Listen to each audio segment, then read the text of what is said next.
Well, everyone, with it being 5 days until Christmas, there are a lot of Nintendo Switch games that have come out in the past year. To help you keep track of the best games you could get for your Nintendo Switch, maybe if you already have a Switch, or you're about to open it up on Christmas Day, here are my top 10 picks for best Nintendo Switch games of 2019. Before we go on, I would like to point out that this list is completely subjective, and you may have different opinions on these games than me, but I put these in order from my least favorite to my most favorite, and if you don't agree with it, that's, your thing. You're more than welcome to let me know in the comments what you would do differently about it, but I think there's going to be a couple of games on here that are going to be controversial. So, with that being said, let's get started. Number 10, Bloodstained, Ritual of the Night. If you are anyone who is a die-hard Castlevania fan, you probably fell in love with Bloodstained the minute that it was announced. If I remember correctly, Bloodstained was a Kickstarter game that was self-funded within, I think, a day, and had a pretty slow development process as far as hitting consoles. It was also one of the games that was successful in hitting a release date on Nintendo Switch, PlayStation 4, Xbox, and Steam all on the same day. That being said, it launched with a lot of problems, especially on the Switch version, that almost made it unplayable for a long period of time. Thankfully, the developers came around and were able to fix a lot of the issues with it to make the game more playable than it was. However, the launch of it being in trouble like that really put a damper on how people received that game, myself included. Since then, though, the game has actually proven to be a lot of fun. I personally have not beaten it yet, but the time I have spent with it has been really incredible. Number 9, Pokemon Sword and Pokemon Shield. This is going to be the first of many times that you may question my judgment as far as video games go. To a lot of people, Pokemon Sword and Shield are probably their favorite generation Pokemon game, seeing that it is the first mainline Pokemon game to hit a home console. And in some aspects, they are completely right. I was one who never really cared about having half of the Pokédex ripped out of the game. There are a lot of unforgivable Pokemon that have come out throughout the years, and if those were the ones that were going to be cut, I was definitely not going to lose any sleep over it. However, the excuse for not having these Pokemon in the game was that they were going to spend time improving other aspects of the game, such as animations and modeling and stuff like that. Whenever we received Pokemon Sword and Shield just over a month ago, it became clear that the developers had, for lack of a better term, lied about what they were and were not improving in the game. There's a lot of faults in Pokemon Sword and Shield that, for a game coming out in 2019, are unforgivable. One of my biggest gripes with the game was with the story, or the lack thereof of a story. Whenever people talk about how long it takes them to beat the story mode in Pokemon Sword and Shield, I wonder if they're including the conversations you have to have with Hop every time you enter and leave a city, and every time you have to battle him where he talks about how you know how to do your type advantages correctly, because I've never wanted to beat up a in-game character so bad in my life. That particular reason is not why Pokemon Sword and Shield is so low on this list. The reason why it's so low is because my expectations for a mainline Pokemon game to hit a home console were completely destroyed by how bad this game was in many aspects. Number 8, Untitled Goose Game. The rest of the games on this list I really don't have any major gripes about. It's just about trying to figure out what order I would put them in from least to best. Untitled Goose Game was a game that when it came out, I spent way too much time at the break room at work, sitting around, screwing around with that kid in the second area of the game by untying his shoes and knocking him over in the puddle and putting different glasses on his face. I was laughing hysterically and people questioned whether I was sane or not. And even though I am sane, the game really just struck a nerve with me in a great way, to where I literally could sit around and play it all day long and never get tired of just repeating the same thing over and over again. It's like watching a funny video on YouTube that you watch on repeat because you literally just can't get enough of it. And at only $25, the game is something that you should pick up, especially if your grandparents or someone gets you a Nintendo eShop card for Christmas. Number 7, Astral Chain.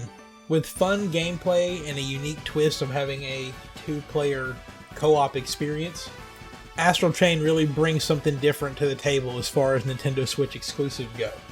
I haven't been able to spend way too much time with this game like I wish I had, but the time I have spent has shown me that Platinum Games really knows what they're doing, and I can't wait to see what they come up with next, especially with Bayonetta 3, and possibly they may do some Astral Chain DLC in the future, depending on how the end of the story goes.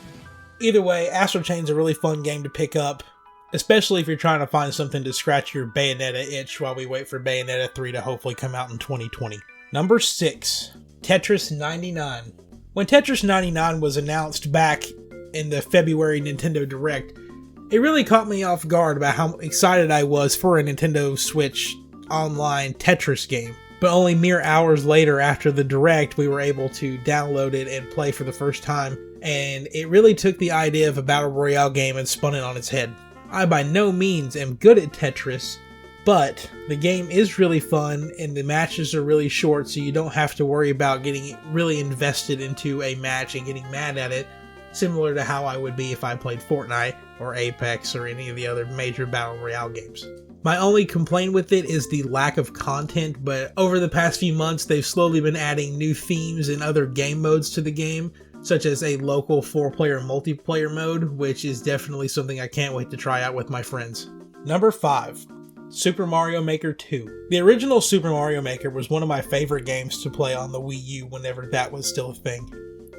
Seeing the game brought to the Nintendo Switch with a bunch of new features and new controls since the gamepad is no longer a thing definitely brought back some memories from 2014. For the first time in this series, there was an actual story mode which I enjoyed quite a bit of, and there are endless possibilities as far as the multiplayer functions of the game go, with everybody being able to create their own levels and share them online. In addition, there are several multiplayer modes where several people can get together to play the game online. However, when the game launched, there was no possible way of doing local multiplayer, but I believe that has been fixed now or is coming in the future. And most recently, they have added Legend of Zelda DLC so you can play as Link and make your own unofficial Zelda dungeons, which is a very nice feature to add. If you are into building stuff or enjoy games like Minecraft and Dragon Quest Builders, or anything in that nature, I highly recommend picking up Super Mario Maker 2. Number 4. The Legend of Zelda Link's Awakening. As a big Zelda fan, it was really hard to not just automatically put Link's Awakening at the top of this list. Had this been a brand new Zelda game, it may have made it to at least the number 2 spot. However, this is just a remake of a Game Boy game that came out over 20 years ago. That being said, this game is one of the most beautiful games that is currently on the Nintendo Switch. Link's Awakening fixes a lot of the issues that were in the original version of the game, while also staying true to the story and the combat while making everything easier because of the addition of more buttons that were not on the Game Boy whenever the game originally launched. If you've never played The Legend of Zelda Link's Awakening, I highly recommend you go pick this game up. It's definitely a game that you can sink many hours into, that also has its own dungeon creator mode, but is an actual dungeon creator unlike the one that's in Super Mario Maker 2. And the game has a genuinely good story that will definitely tug at your heartstrings a little bit by the time that it's over. Number 3.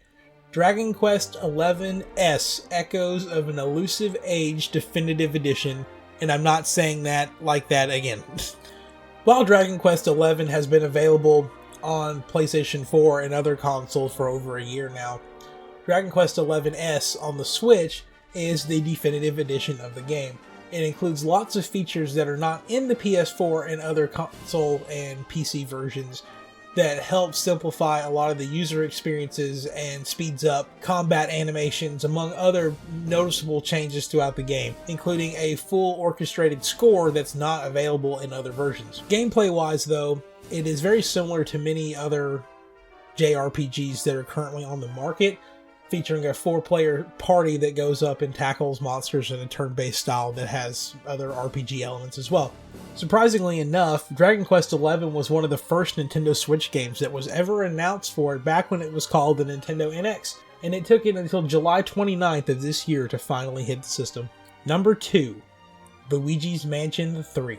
If you were a fan of the original Luigi's Mansion that came out on the GameCube back in 2001, Luigi's Mansion 3 is a no-brainer sleeper hit that you need to pick up. The developers of this game listened to a lot of feedback from what people loved about the first game and hated about the second game, Luigi's Mansion Dark Moon, and put all of that into one game that really is just it's a great time to play by yourself or with friends. Even though it's called Luigi's Mansion 3, the game actually takes place in a hotel that's got 13 different floors that are each unique in their own ways as far as environment and layout go. Which means there's a lot of diversity in the way that you're going to tackle puzzles and solve the story that's going on in the game. Among this, the inclusion of Gooigi means that you have the ability to play this game with a friend with local multiplayer, and there are also options to play the game with up to 8 people online or locally as well. If you have not picked up Luigi's Mansion, it is definitely a game that I highly recommend that you get, that you can sink probably about 20 or 30 hours into, not including the multiplayer. And as of the time of this video, there is now multiplayer DLC expansions that are going to be coming out in 2020 to improve and add more features to the online experience. Before I unveil my top game of 2019, here are some honorable mentions of games that probably should have taken over Pokemon on this list.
Number 1, Fire Emblem Three Houses. I could go on and on and on about everything that I loved in Fire Emblem Three Houses. I could summarize everything that I disliked about the game in just a few words. But seeing that Fire Emblem Three Houses was also my first Fire Emblem game, I have no reference points to make towards previous entries in the series to see what they have done and did not do differently that could have made the game better.